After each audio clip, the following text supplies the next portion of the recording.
Hi అండి, welcome to my channel. ఈ వీడియోలో కలాకండ్ని ఈజీగా టేస్టీగా చాలా త్వరగా ఎలా చేయాలో చూసేయండి.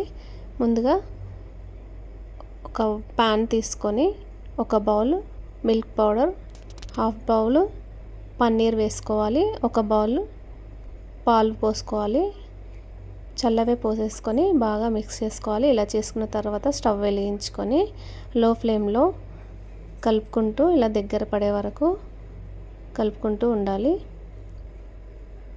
ఇప్పుడు వచ్చేవన్నీ పండగలే కాబట్టి వరలక్ష్మి వ్రతంకి పాలతో ఇలా చేసి 5 నిమిషాల్లో చేసుకొని అమ్మవారికి నైవేద్యంగా కూడా పెట్టేయచ్చు. 1 స్పూన్ నెయ్యి వేసుకొని ఇలా కలుపుకుంటూ దగ్గరకు అయ్యే వరకు ఇలా కలిపేసుకోవాలి. తర్వాత 2 స్పూన్ షుగర్ వేసుకొని బాగా కలిపేసుకోవాలి.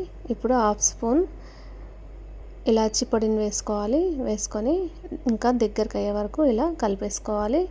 నెయ్యి రాసుకున్న ప్లేట్లోకి వేసేసుకొని ఫ్రిడ్జ్లో పెట్టేసుకోవాలి. ఇలా గట్టి పడ్డాక ముక్కలుగా కట్ చేసుకుంటే మనకు కలాకండ్ రెడీ. ఈ వీడియో నచ్చినట్టయితే లైక్ చేయండి, షేర్ చేయండి, సబ్స్క్రైబ్ చేసుకోండి. మీరు ఒకసారి ట్రై చేసి కామెంట్ పెట్టండి ఎలా వచ్చిందో. బెల్ ఐకాన్ క్లిక్ చేయండి.